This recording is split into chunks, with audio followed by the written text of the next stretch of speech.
This is one of the most exciting days of my life. I'm standing on 78 acres just outside of Berrien Springs, Michigan.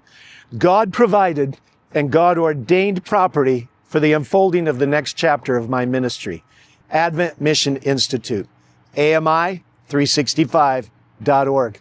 On this property, we'll have a K-12 nature school where we'll touch hand, head, and heart, preparing young lives for missionary service in the Seventh-day Adventist Church.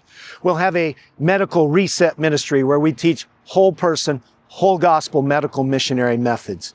We'll have an event center for large gatherings, a media center where we can produce messages that go to all the world. So many exciting things are about to happen here. I'm here with my friends and co-founding members of Advent Mission Institute, AMI365.org. John, we've been a lot of places around the world. You've got a real missionary spirit. You're not only a physical therapist, but you're a business owner, and you want to advance God's cause wherever it's taking place. And Dan Bakioki. Dan, you're also a business owner, architect. You are in facilities management for a large hospital system.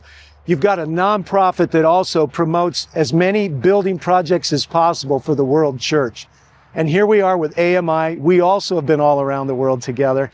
And we're getting ready to go into the first phase of this exciting project with Advent Mission Institute. Let's take a look at the media center.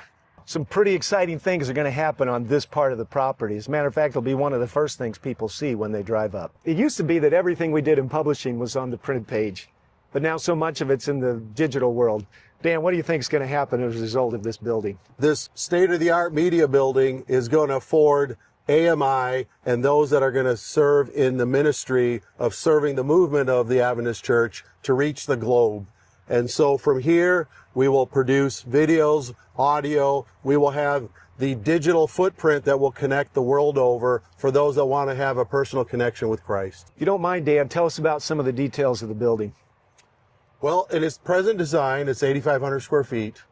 We have 2 video studios that will afford 3 to 4 different studio sets. We have a dedicated audio studio. All the editing is necessary. We're also, since this is the very first building, setting up the IT for the entire campus within this building and the operational support of offices and conference rooms as well. It'll be completely acoustically isolated as it needs to be, and it's exciting because it'll afford from this one location to reach the world over. We're now standing at the future location of the Advent Mission Institute Event Center, a gathering place for bonding. Peter talks about us like living stones being jointly fit together. It's the message, it's the mission. Dan, talk to us a little bit about how you see this building facilitating the mission of the church. The key to this event center is to allow human interaction. We want to meet, we want to worship, we want to educate, but we need people to interact with each other to become the living stones. So not only do we have seating capacity for 750 people, but we have a lot of fellowship space that surrounds the meeting hall. We have classrooms, but it's all very flexible to allow a numerous amounts of various activities for the ministry. So we'll have religious liberty weekends here. We'll have medical missionary events here. We'll have educational events here. There'll probably be all kinds of other social events and missionary-minded events that happened in this space to make God's church together, to build a team, and to go out with a burden for the lost. Amen. This next part of Advent Mission Institute may be one of the most exciting. We're standing not far away from where the medical missionary work will have a sizable footprint on these 78 acres. Ellen White said in 1902, in letter 110, that in the due course of time, a sanitarium or lifestyle hospital was to be built in Berrien Springs, not to compete with anyone else, but for the training of the students. Now, we believe that that training is for far more than the students. She would also say that the separating of the medical missionary workers from the pastors would be one of the worst evils that could come upon the church. What we're seeing in the world right now is a revival of interest in the medical missionary work. This is a training center. Berrien Springs is a center of influence. And the medical missionary complex that's going to be built here is going to meet a very unique need for sending out light to all parts of the globe. Not only will people be able to come here for training and treatment, but there will be the opportunity for medical missionaries to go from this place out into the churches and strengthen the work in the local environments. This has to be one of the most exciting parts of the facility development, to bring to life a present day movement prophecy that has yet to come to fruition, the ability to bring that sanitarium she prophesied about. So we're standing in a soybean field, which is essentially going to be the edge of the parking area. From here, there will be pedestrian bridges. There'll be buildings that will be set in ravines and among streams with various views of the beauty that this land offers. And the healing within this lifestyle center will be holistic. It'll be both in the education that they're afforded, but the environment that they're set in is what I'm looking forward to in the architecture, what we can bring to the table. And one more thing, it's not only those two components, it's the whole gospel medical missionary work that she always taught and believed in and projected as the model for the Seventh-day Adventist Church. So this whole gospel medical missionary work, along with this beautiful environment where the students can be trained, where people can come in and be a part of these amazing events, and where actually some of the professionals here can go out and minister in local churches. This is going to be one of the most amazing pieces of Advent Mission Institute. So why are we stopping here? The nature school, which is very near and dear to me as an individual that love to work with my hands and learn with my hands versus a classroom, we're going to start a K-8 school just beyond these woods. And the education is going to use the woods, we'll use the streams, we'll use the gullies. All of this will be part of the educational curriculum. So we're going for hand, heart, and head. Most of the world's education has gone to the head, but we believe in formative, not just informative education. And the nature-based education, the hands-on education, is going to be fantastic here. We're looking forward to producing young men and young women with a missionary mindset who go from this place and can shape circumstances, not be shaped by circumstance. Much of our education for our young people is in industrially designed and appearing buildings, one right after the other that looks exactly the same. The side of the mountains is the classroom, and the classrooms are individual cabins. And so students will be attending their classes inside of a cabin nestled in the woods.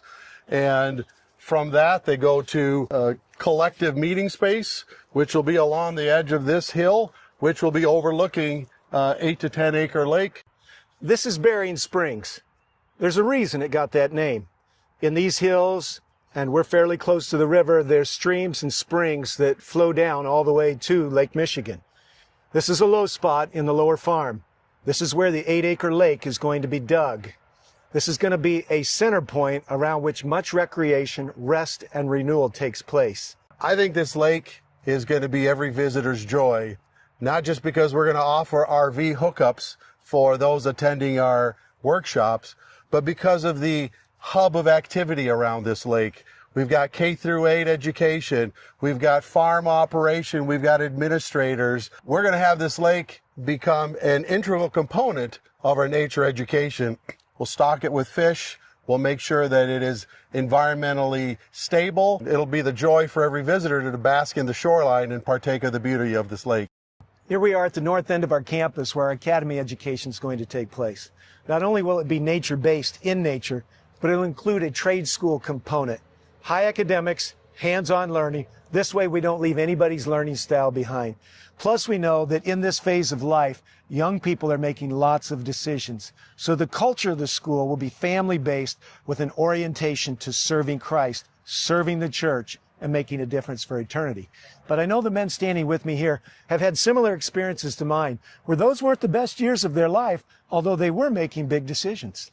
Yes, as I think about this program, though it's going to be strong in academics and fully college preparatory, the part that excites me is the hands-on components, which were the strong parts of my educational journey in high school when I had the chance to work in wood shop, metalworking shop, photography. That allowed my educational journey to mature to when I was ready for academics. And a program like this will not only suit the ladies as well as the men and give them opportunity to learn in a different mechanism. As a young person, I remember a standardized test results indicating that I would have an aptitude to be a forester or a logger, that I did not have a comfort level to be in a classroom. And so a situation like this affords students to have that opportunity that oftentimes no longer exists. I look back fondly on the opportunities that I had to take machine shop and welding and those kinds of classes. And we hope to be able to do that through a trade school program. So kids don't grow up on farms and with contractor dads so much anymore, but we hope to give them the competence to be able to shape circumstances, not be shaped by them. This will be a fully functioning, wonderful experience for our young people to be pointed to service for Christ. God is doing some amazing things with Advent Mission Institute, and we're hoping that you'll partner with us. Our initial goal for the first phase is reaching $3 million to break ground on our new media building. Will you consider becoming a partner with us by hitting the link below to donate or going to AMI365.org? We have the world to win, the church to revive, and an amazing opportunity in front of us. Please click the link below or go to AMI365.org and become a partner with us in giving the three angels message to all the world in this generation.